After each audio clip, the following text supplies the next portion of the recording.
Hey guys, Billy Davidson here with Davidson Pressure Washer Painting, Hammond, Louisiana. I want to show y'all what we're doing today. This may help you out if you run across one of these houses like this. We're cleaning this really tiny house today. One of the smallest ones I think I've ever done. Not. No, it's a beautiful home, really large, beautiful home. We're doing all of this decking around the pool, this stone decking, really beautiful. And we did treat it with SH, but I wanted to show you something here. We're actually was cleaning this with a J-rod and a scrub brush. We really did not want to put a surface cleaner on it for sure, and not too much pressure also. So we cleaned it with a J-rod. Now, if you run it across the same stuff and you don't have a high flow machine, you could do this with a white tip. You just want to dial that. Like if you're running a 4,000 PSI machine, 4-gallon Sprinter, you want to dial that PSI back by lowering your throttle at least to about a third and use that white tip, which is a 40 degrees tip, and you should be able to clean this up with no problem. Obviously, you want to make sure none of it's popping up before you get started, but don't run a surface cleaner on it. I don't think that's a good idea. And don't use too much pressure, but you can use a little SH on it. You could hit it with a soft wash pump, 1 or 2%. It's probably about the strongest you want to go. We actually downstreamed it, so that was good enough. And know that this stone has this look to it, so that doesn't clean up. Obviously, you get the mold mildew off of it, but most of it is, it looks like just for a reason. It's beautiful. But another thing you want to be cautious of is you have a rust stain on this. Be careful with the amount of chemicals or type of chemicals you use on it. So a lot of times those rust stains will wipe up actually with a rag. Like a terry cloth or even a micro cloth. You might have to actually step on it and rub it with your foot, with the rag between your foot and your shoe and the stone, putting some weight on it. But be careful with the chemicals you use on it. I have seen where people etch this stuff up. You'd have to go out of your way to do it, but still you don't want to run that risk. Another thing I want to show you, these ledges around the pool here.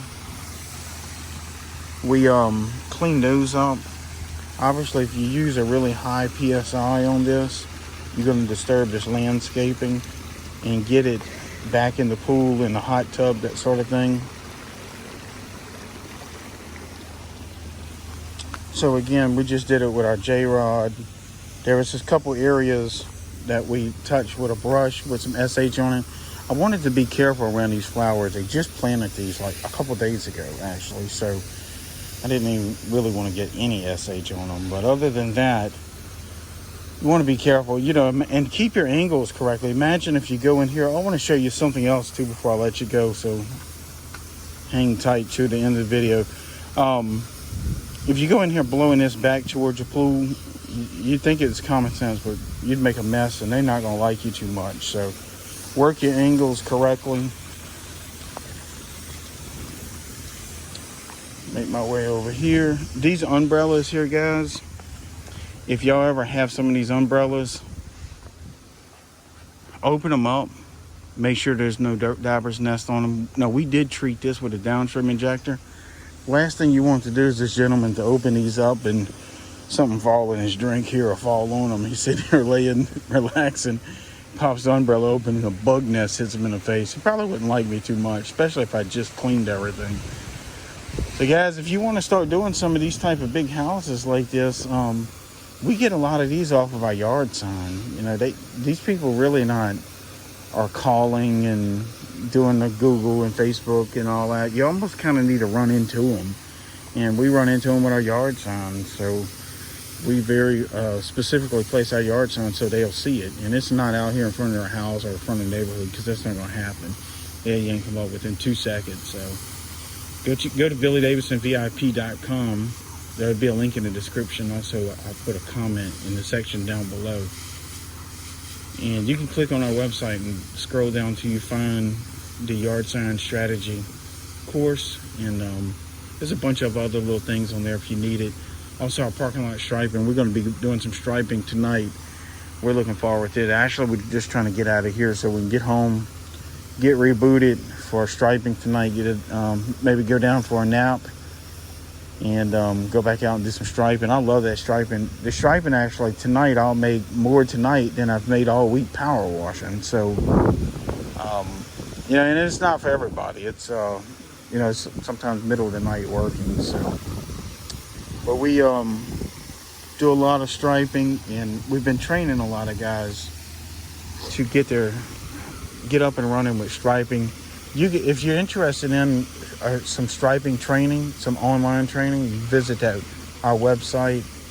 Also, you can get in contact with me directly. My phone number will be in the description as well. And I can tell you exactly what's in our 8-hour course if that's something you're looking to get into. See these fireplaces up here? They got that copper top on them, and we're always getting green streaks on them. And I'm not trying to get up there and rub all that down, but that one's not too terrible. I see a little bit on it. To be honest with you guys, a lot of times I treat it with SH, a good surfactant, and just let it be. Because for me to have to rent a lift and get up there and put different treatments on it, this price would get outrageous. Now, oftentimes what they need to do, the architect have that put on, and then later on the homeowners change it because they have all kind of issues with it. Because we can clean it today, and then next week the spots will be back. So I've just, you know, if they made me get up there, of course I would, but they would be paying a much higher ticket item to have a lift back here. I don't even know what we could get back here. Climbing up there with ladders and ropes doesn't seem all that appealing either, but so it is what it is. You know, sometimes these houses get some unremovable stains on it, and you need to convey that to your customer so they know. Now, if they're adamant about it, you know, it's an acid treatment, usually gets that off, and you got to be able to get up there and touch it. You can't be spraying acid all back here. So you almost got to get up there and brush it on. If y'all ever run across anything like that, leave a comment below. Let me know how it works out for you in your area. If you got customers that want that service, or it's something they just forego. But it's a real common thing around this neighborhood. All the fireplaces, they got that in those caps on just about every house, 90% of the houses. So, and again, you know, I've removed them before, and not on this particular house, and then like less than a month later, it looks like you've done nothing to it. So another thing I was going to show you, these bands, guys, these bands around some of these houses. The way I really make these clean up and pop is after I soft wash everything, I'll dip my brush in about a 3% SH, just barely, and I'll run this. Just run basically the top ledge all the way around, like one dip, boom, boom, boom. I mean, 2 dips and I got this whole back done, and I leave it. And I tell you what, after the next day or so, after it starts to dry up and things dry out and the sun pops out on it, these things really just like a beacon in the night. I mean, they stand out. And I just find always that SH shows it. We do that on our Sonics as well. We do a bunch of Sonics, and they got, some of those got that white band around them. If we are soft washing the building, right before I leave, that's what I do. I just run it around that band, and it just makes it look beautiful. So another thing out here, hose management's always something, man. This hose is everywhere. Gotta have enough hose. Our trailer is 200 something feet away out in the driveway, so you got all this hose to manage. So it takes that extra set of hands being on board. I'll kind of show you this back real quick, and then I'll let y'all go. Oh, there's another thing I want to show you right here. There's so much stuff I could show you out here, just I'll keep you that long. These downspouts, I'm gonna show you something. Let's see if I can get in a right angle. The correct angle, let me say. And I'm gonna zoom in so I can show you a problem area that we have all the time. The way these downspouts come down, you get right in here. God, I don't know if that's a good angle. Well, anyway, right where it makes that turn, coming from the downspout, if you will, it goes towards the wall and then turns downwards. Right where it meets the wall, sometimes there's a gap back there, and it's a gap where you can almost slip your hand back in. It's a pretty good sized gap. And guess what gets in there? These giant dirt divers nests. And you can beat on these things for 20 minutes, and sometimes they're just difficult to dislodge. But what I have found, guys, if you got some of them dirt divers nests, and I think it has something to do the way the little bugs build it, if you put a little bit of degreaser and shoot it on that nest, it seems to break that nest up much better than just SH or surfactant or just plain water. So what I've done, I always mix me up like a 3 or 4 gallon solution of degreaser, SH, and a little surfactant just for the diver's nest, just to go around and pop those individually. So like, for example, we working in the back. I don't do the entire house at the time. I just do the part that we're working on. Let me walk back here. I want to show you something else on this retaining wall. So basically what I do, my solution, I have it mixed up after we hit everything with either a downstream injector or the soft wash skid. I'll go grab that 5 gallon and just drop it in my downstream bucket and just tap just the dirt diver's nest, and it seems to work out. Now I'll tell you my solution on if you want to grab a pin or either rewind it. So if I'm downstreaming, it's pretty much how I do it, because I don't want to taint my soft wash system and put degreaser in my SH there.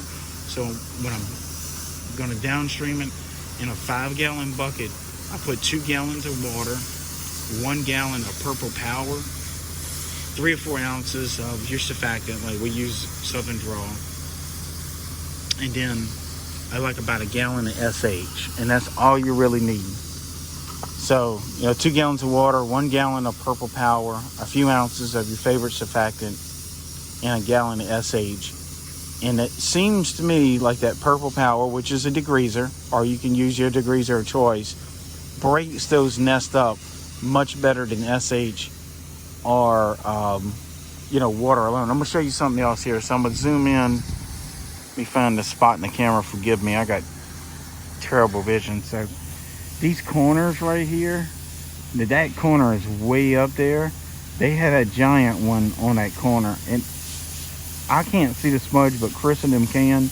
He said there's a little bit of smudge there, so we might tap it one more time before we go. But it's on the inside. Let me see, maybe I can point at it. Let me see in the camera. It was like right on that little edge right there. Not this long edge, but the far end of the edge. So basically what happens when they walk down their steps over there, if they look to their left, they'll see it on that edge. But I don't see nothing in the camera. Maybe they've re-hit it since I've been recording. So anyway, that Purple Power works really good. It seems to me it breaks it up better.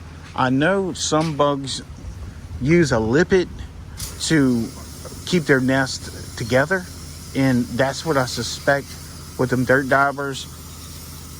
However they build them, they excrete some type of liquid or a substance from their own body that helps glue, if you will, the nest together. So obviously a lippet is an oil, and a degreaser breaks down oil molecules by using something called hydrophobic actions. Gets a little bit complicated. Maybe one day we'll make an entire video on chemicals, but you can do a little research on it, and that's how degreasers work. They have one part of the molecule is hydrophilic, the other part is hydrophobic, and that's how it breaks down and emulsifies some of the oil molecules, and it works well. So another thing on this retainer wall, we went at this with a good 3% SH, again being careful with some of this vegetation here, and I think most of this is fine. We did pre-wet it, but we still see some streaks, and I think these are mineral stains. Be honest with you, it was like this a couple years ago. I think it's probably time for this retainer wall to be painted. That would be a nice little upsell, whether you like painting or not. I know you like money. This retainer wall, about 200 feet of it, I would all day long get $1,000 for it. So I could do that by myself in probably 3 hours. Even if I furnished the paint, spend $150 in paint and gas and lunch, a couple of little things. Let's say you had $250 into it, you may charge $1,000, come out with $750 in the afternoon. And you know, whether it's your thing or not, but I wouldn't even spray it. I would just trim it and roll it, and I would go all the way down. See, somebody, when they did it last, they didn't go all the way down there, and that's what I would let my customer know. I'm gonna just paint all the way to the bottom. Now I could come in here and spray it and just tape this, put a nice little piece of tape there, which I don't know which one I would do, but it definitely needs something done on it. Maybe I'll bring it up to them. Let me know in the comments if y'all do any little painting extra in your pressure washing business, or if you're doing a parking lot striping. Well, guys, anyway, I'm out of here. Go check out BillyDavidsonVIP.com if you want some help growing your pressure washing business or learn about parking lot striping and so on and so forth, guys. We'll see y'all in the next video.